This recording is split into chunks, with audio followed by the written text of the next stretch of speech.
Eventos finais, capítulo 4. A Igreja de Deus nos últimos dias. O povo de Deus guarda os seus mandamentos. Deus tem na terra uma igreja que está erguendo a lei pisada a pés e apresentando aos homens o Cordeiro de Deus que tira o pecado do mundo. No mundo, só existe uma igreja que presentemente se acha na brecha, tapando o muro e restaurando os lugares assolados. Sejam todos cuidadosos para não clamarem contra o único povo que está cumprindo a descrição dada do povo remanescente, que guarda os mandamentos de Deus e tem a fé em Jesus. Deus tem um povo distinto, uma igreja na terra, inferior a nenhuma outra, mas a toda superior em suas facilidades para ensinar a verdade, para vindicar a lei de Deus. Meu irmão, se estais ensinando que a igreja adventista do sétimo dia é Babilônia, estais errado. Eles têm o testemunho de Jesus.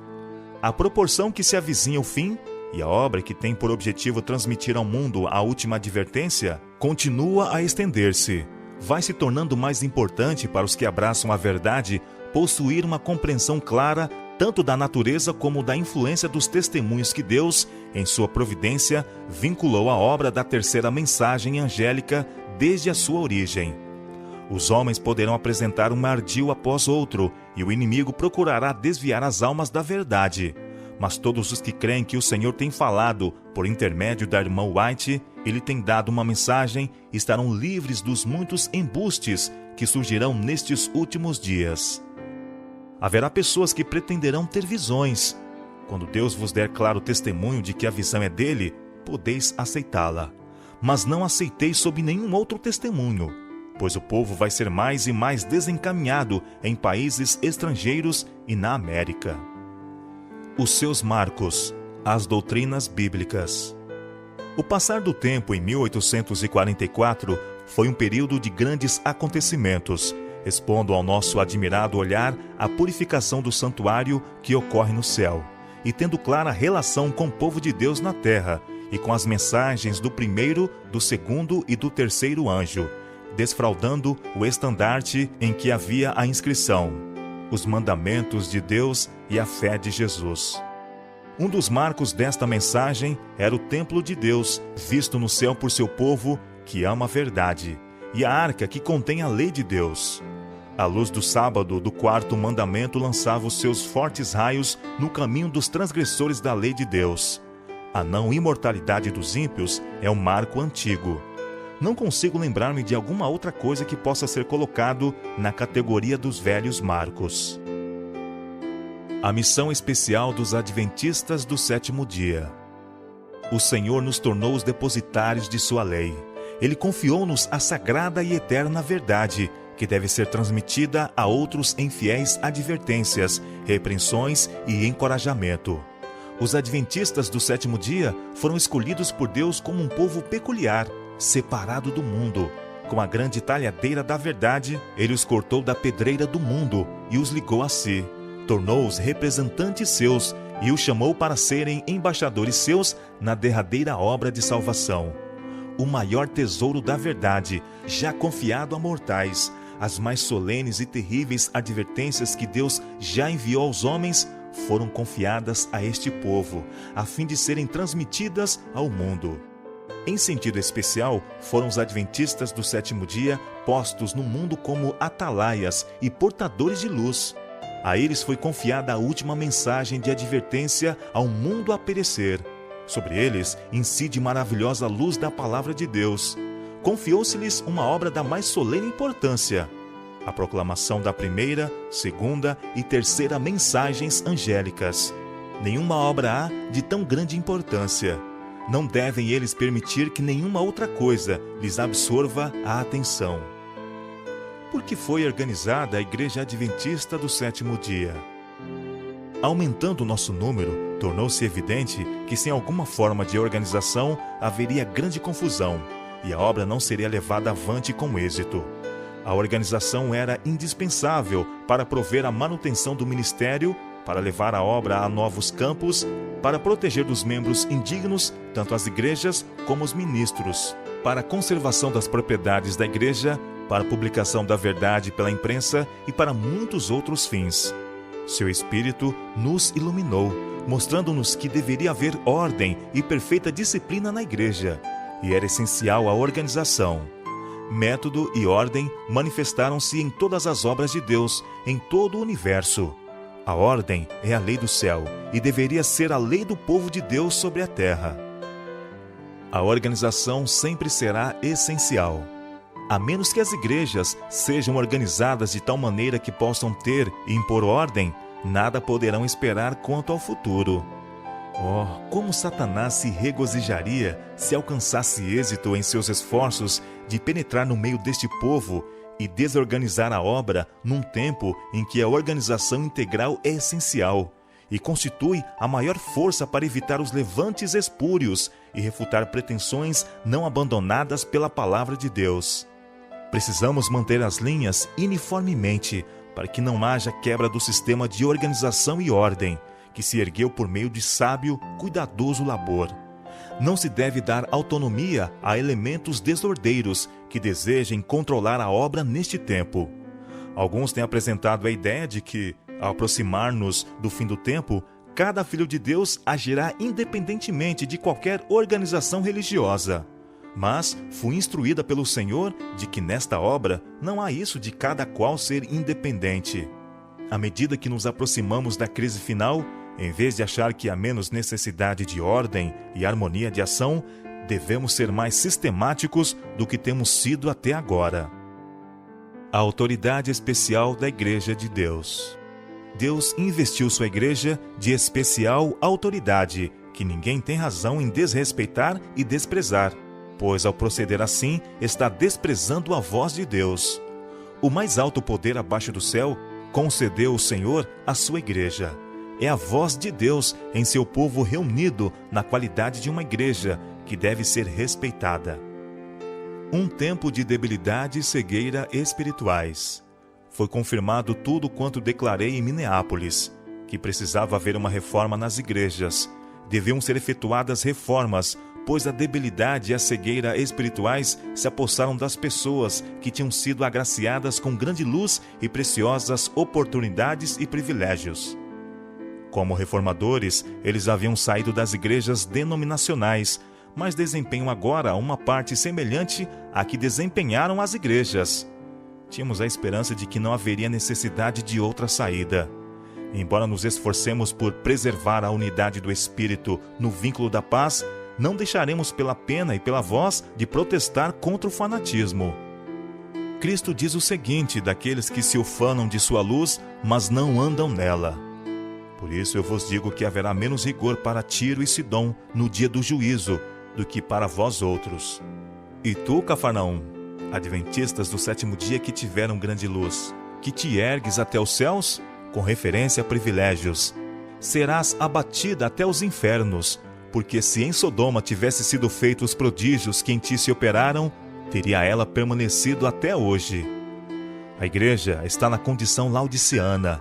A presença de Deus não está no meio dela. Abuso de poder na sede da igreja. A própria Associação Geral se está corrompendo com sentimentos e princípios errôneos. Tem os homens tirado injusta vantagem sobre aqueles que eles supõem estarem sob sua jurisdição. Determinaram coagir os indivíduos. Governariam ou arruinariam. O poder despótico que se tem desenvolvido, como se a posição tivesse feito dos homens deuses, faz-me temer e deveria causar temor. É uma maldição onde quer e por quem quer que seja exercido. Há pesadas responsabilidades em demasia sobre uns poucos homens, e alguns não fazem de Deus o seu conselheiro. Que sabem esses homens das necessidades da obra em campos estrangeiros? De que modo poderão saber como decidir as perguntas que lhes vêm pedindo informação? Seriam necessários 3 meses para os que estão em campos estrangeiros receberem a resposta de suas perguntas, mesmo que não houvesse demora em escrever. Os que vivem em países distantes não farão o que o bom senso lhes diz que é correto sem primeiro pedirem permissão a Battle Creek. Antes de prosseguirem, eles aguardam o sim ou não desse lugar. Não é sensato escolher só um homem para presidente da Associação Geral.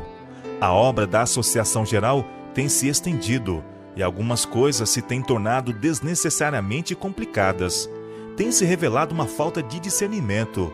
Deve haver uma divisão do campo ou se deve idear qualquer outro plano para mudar a presente ordem de coisas. Líderes imprudentes não falam por Deus. A voz de Battle Creek, que tem sido considerada como autoridade para determinar de que maneira deve ser efetuada a obra, não é mais a voz de Deus. Faz alguns anos que eu considerava a Associação Geral como a voz de Deus. Isso desses homens se encontrarem no lugar sagrado para serem como a voz de Deus para o povo, conforme antes acreditávamos ser a Associação Geral, é algo que já passou. Não há necessidade de uma nova denominação.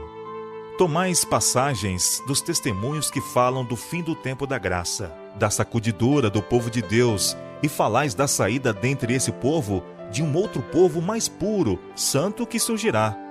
Ora, tudo isso agrada ao inimigo. Aceitassem muitos os pontos de vista que avançais, e falassem e agissem baseados nisso, e veríamos uma das maiores excitações fanáticas jamais testemunhadas entre os adventistas do sétimo dia. Isto é o que Satanás quer. O Senhor não vos deu uma mensagem para chamar os adventistas do sétimo dia Babilônia e chamar o povo de Deus a sair dela.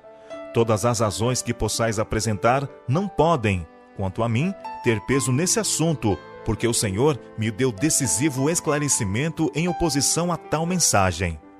Se que o Senhor ama sua igreja, ela não deve ser desorganizada ou esfacelada em átomos independentes. Não há nisto a mínima coerência. Não existe a mínima evidência de que tal coisa venha a se dar. Digo-vos, meus irmãos, que o Senhor tem um corpo organizado por cujo intermédio ele irá operar. Quando alguém se afasta do corpo organizado do povo que observa os mandamentos de Deus, quando começa a pesar a igreja em suas balanças humanas e acusá-la, podeis saber que Deus não está dirigindo. Ele se encontra no caminho errado. Deus porá tudo em ordem. Não há necessidade de duvidar, de estar temeroso de que a obra não seja bem-sucedida. Deus está à testa da obra e porá tudo em ordem. Caso haja coisas necessitando serem ajustadas na direção da obra, Deus atenderá a isso e trabalhará para endireitar todo o erro. Tenhamos fé que Deus vai conduzir a nobre nau que transporta o seu povo em segurança para o porto. Não tem Deus uma igreja viva? Ele tem uma igreja, mas esta é a igreja militante e não a igreja triunfante. Entristecemo-nos de que haja membros defeituosos, de que haja joio no meio do trigo. Embora existam males na igreja e tenham de existir até o fim do mundo, a igreja destes últimos dias há de ser a luz do mundo poluído e desmoralizado pelo pecado. A igreja, débil e defeituosa, precisando ser repreendida, advertida e aconselhada, é o único objeto na terra ao qual Cristo confere sua suprema consideração. Os baluartes de Satanás nunca hão de triunfar. Acompanhará a terceira mensagem angélica. Como o capitão do exército do Senhor derrubou os muros de Jericó, assim triunfará o povo que guarda os mandamentos do Senhor, e serão derrotados todos os elementos oponentes. É recomendada a distribuição de responsabilidades. O que necessitamos agora é de reorganização. Precisamos começar pelos alicerces e edificar sobre um princípio diferente. Aqui há homens que estão à frente de nossas várias instituições, dos interesses educacionais e das associações em localidades e estados diferentes. Todos estes devem ser homens representativos, ter voz ativa em elaborar e formar os planos que serão postos em execução. Deve haver mais de 1, 2 ou 3 homens para atender a todo o vasto campo. A obra é grande e não há uma mente humana que por si só possa planejar a obra que precisa ser efetuada. Pois bem, desejo dizer que Deus não pôs algum régio poder em nossas fileiras para controlar este ou aquele ramo da obra. O trabalho tem sido muito restringido pelos esforços para controlá-lo em todo sentido. Precisa haver uma renovação, uma reorganização. Tem de ser introduzido um poder e vigor nas comissões que são necessárias. Devem ser formadas novas associações. Estava de acordo com o plano de Deus que fosse organizada a Associação na Australásia. Não é necessário mandar pedir o concílio de Battle Creek a milhares de quilômetros de distância e ter então de esperar semanas pela resposta. Aqueles que se encontram no próprio local devem decidir o que tem de ser feito. A Assembleia da Associação Geral de 1901 se mostra sensível. Quem, suponde vós, tem estado entre nós desde que começou esta Assembleia? Quem tem mantido afastados os aspectos censuráveis que geralmente aparecem numa reunião como essa? Quem tem andado de um lado para o outro nos corredores deste tabernáculo? O Deus do céu e seus anjos. Eles não vieram até aqui para dilacerar-vos, mas para conceder-vos mentes sãs e tranquilas. Tem estado entre nós para realizar as obras de Deus e deter os poderes das trevas, para que não fosse impedida a obra que Ele queria que se realizasse. Os anjos de Deus têm estado trabalhando entre nós. Nunca fiquei mais surpresa em minha vida do que pelo rumo que as coisas tomaram nessa reunião. Esta obra não é nossa. Foi efetuada por Deus. Foram-me apresentadas instruções a esse respeito. Mas, até que a questão fosse resolvida nesta reunião, não conseguiram entender tais instruções. Anjos de Deus têm andado de um lado para outro nesta congregação. Desejo que cada um de vós se lembre disso, e desejo que vos lembreis também de que Deus disse que curaria as feridas de seu povo. Durante a Assembleia da Associação Geral, o Senhor atuou poderosamente por seu povo. Toda vez que penso nessa reunião, uma agradável solenidade se apodera de mim, transmitindo-me à alma um fulgor de gratidão. Vimos os majestosos passos do Senhor, nosso Redentor. Louvamos o seu santo nome, pois ele trouxe livramento a seu povo. Tem sido necessário organizar uniões, associações, para que a Associação Geral não exerça um domínio arbitrário sobre todas as associações separadas. O poder conferido à associação não deve concentrar-se num só homem, ou em 2, ou em 6. Deve haver um conselho de homens sobre as divisões separadas. É reafirmada a confiança na Organização Adventista do Sétimo Dia. Não podemos desviar-nos agora do fundamento estabelecido por Deus. Não podemos agora entrar em nenhuma nova organização, pois isto significaria apostasia da verdade. Sou instruída a dizer aos adventistas do sétimo dia em todo o mundo: Deus chamou-nos como um povo para sermos-lhes particular tesouro.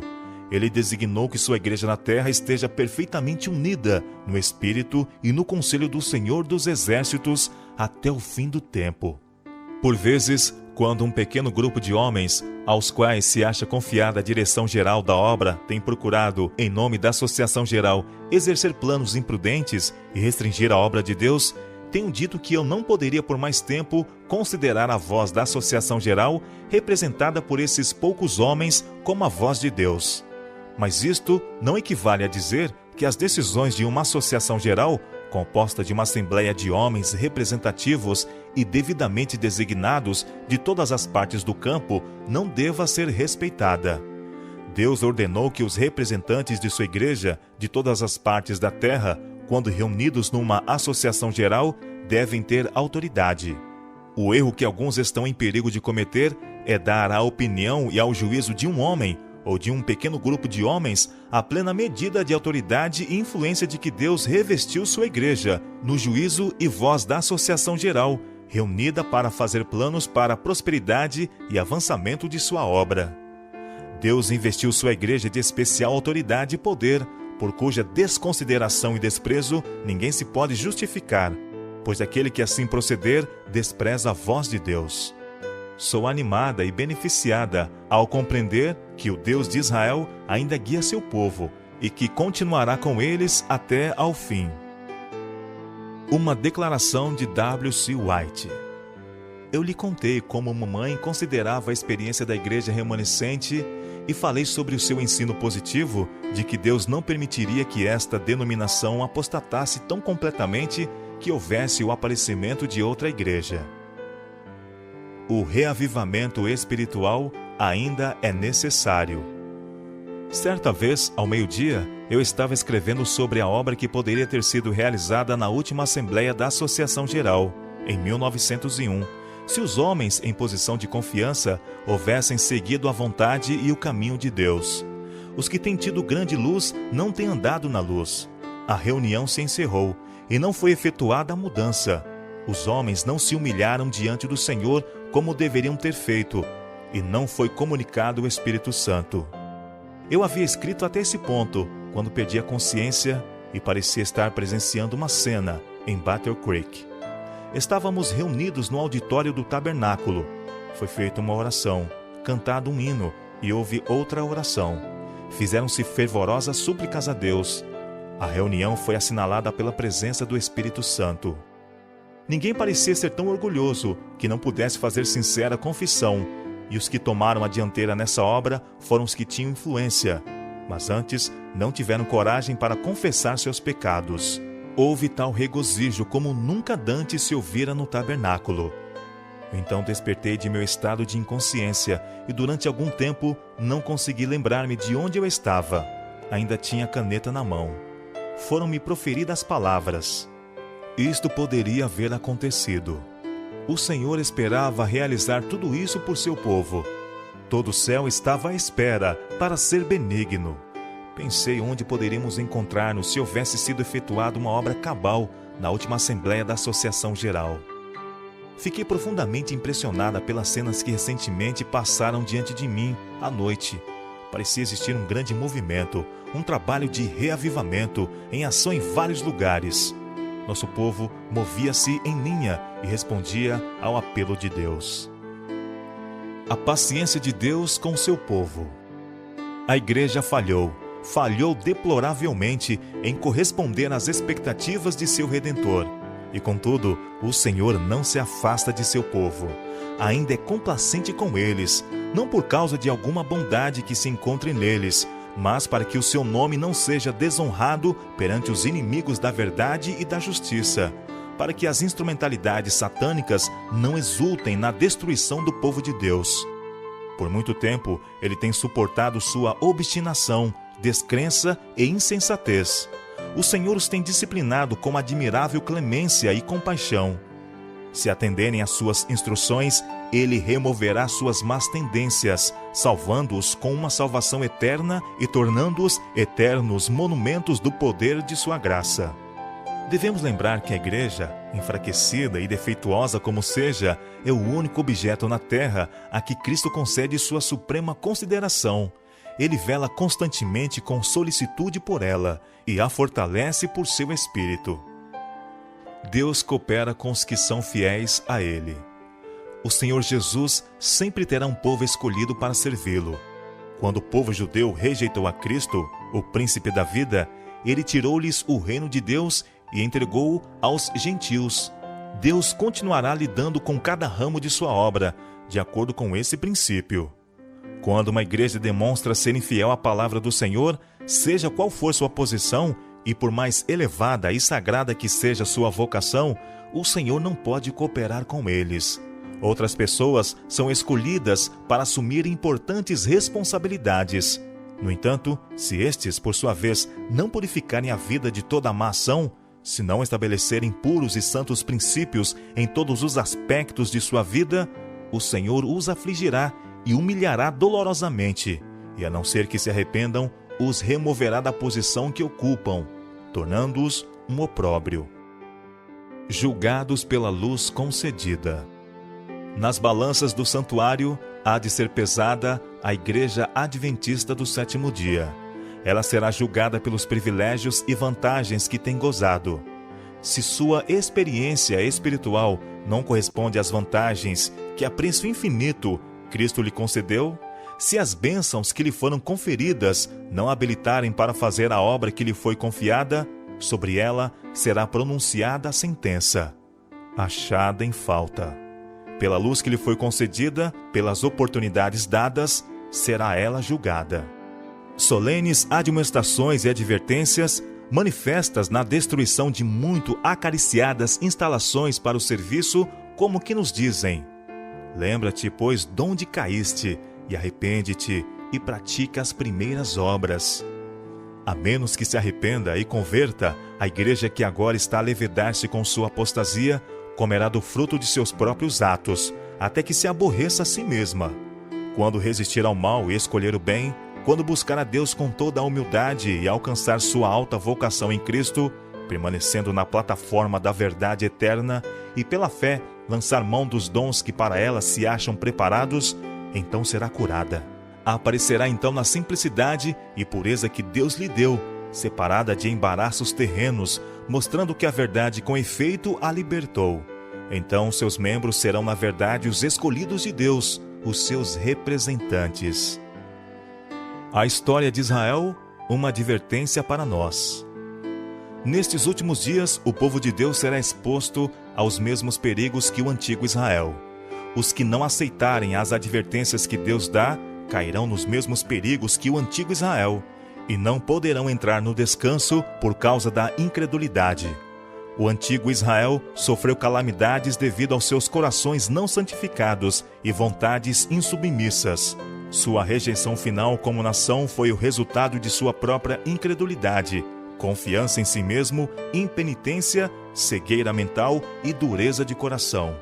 Em sua história, nos é apresentado um sinal de perigo. Tende cuidado, irmãos. Jamais aconteça haver em qualquer de vós perverso coração de incredulidade que vos afaste do Deus vivo, porque nos temos tornado participantes de Cristo, se de fato guardamos firme até o fim a confiança que desde o princípio tivemos. Hebreus capítulo 3, versos 12 e 14. A igreja militante é imperfeita. A igreja militante não é a igreja triunfante, e a terra não é o céu. A igreja se compõe de homens e mulheres errantes e imperfeitos, que são apenas alunos na escola de Cristo, a fim de serem adestrados, disciplinados, educados para esta vida e para a futura vida imortal. Algumas pessoas parecem pensar que, ao entrar na igreja, serão cumpridas as expectativas e só encontrarão os que são puros e perfeitos. São zelosos na fé e, ao verem faltas nos membros da igreja, dizem: abandonamos o mundo para não nos associarmos com caracteres maus, mas aqui também está o mal. E perguntam, como servos da parábola: por que tem então joio? Mas não precisamos ficar assim desapontados, pois o Senhor não nos autorizou a chegar à conclusão de que a igreja é perfeita. E todo o nosso zelo não terá êxito em tornar a igreja militante tão pura como a igreja triunfante. A igreja triunfante será fiel e semelhante a Cristo. A obra está prestes a concluir-se. Os membros da igreja militante, que se houverem demonstrado fiéis, tornar-se-ão a igreja triunfante. A vida de Cristo estava imbuída da divina mensagem do amor de Deus e anelava intensamente transmitir esse amor aos outros em abundante medida. O seu semblante irradiava compaixão e sua conduta caracterizava-se pela graça, humildade, verdade e amor. Todo membro de sua igreja militante deve manifestar as mesmas qualidades,